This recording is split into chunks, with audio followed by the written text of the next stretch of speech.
আল্লাহর হাবিব সাল্লাল্লাহু আলাইহি ওয়াসাল্লাম বললেন, ওই শাম্মিতুহু ইদা আতসা, আর যখন কোনো মুমিন হাঁচি দিবে তোমরা তার হাঁচির জবাব দিবে। নবীজি সাল্লাল্লাহু আলাইহি ওয়াসাল্লাম বলেছেন যে একজন মুমিন আরেকজন মুমিনের উপরে ৬টি দায়িত্ব রয়েছে, ৬টি কর্তব্য, ৬টি ডিউটি রয়েছে।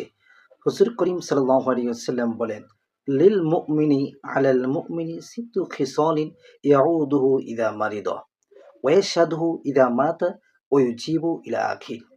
আসুন আমরা হাদিসটি একটু এক্সপ্লেইন করি, একটু ব্যাখ্যা করি। নবীজি বলেন যে লিল মুমিন আলাল মুমিন, অর্থাৎ একজন মুমিন আরেকজন মুমিনের উপরে সিত্তু খিসালিন ৬টি দায়িত্ব রয়েছে।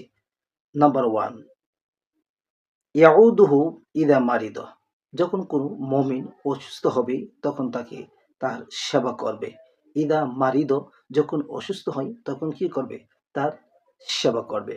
সেকেন্ড, আল্লাহর হাবিব সাল্লাল্লাহু আলাইহি সাল্লাম বলেছেন, ওয়ায়াশহাদুহু ইদা মাতা, যখন কোনো মুমিন মারা যায়, ওয়ায়াশহাদুহু, তার জানাজায় উপস্থিত হবে, তার জন্য দোয়া করবে।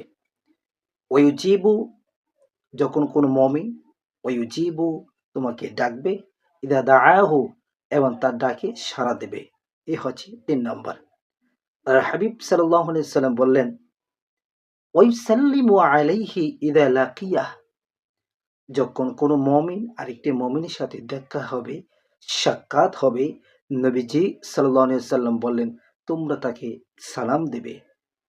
সুবহানাল্লাহ। তারপরে ৫ নাম্বার, আল্লাহর হাবিব সাল্লাল্লাহু আলাইহি সাল্লাম বললেন, ওই শাম্মিতুহু ইদা আতসা, আর যখন কোনো মুমিন হাঁচি দিবে তোমরা তার হাঁচির জবাব দিবে।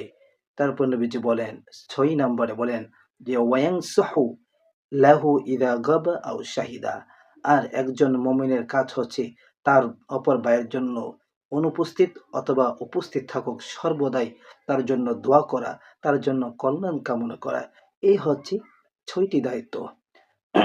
এজন্য নবীজি সাল্লাল্লাহু আলাইহি সাল্লাম বলেছেন একজন মুমিন আরেকজন মুমিনের উপরে ৬টি দায়িত্ব।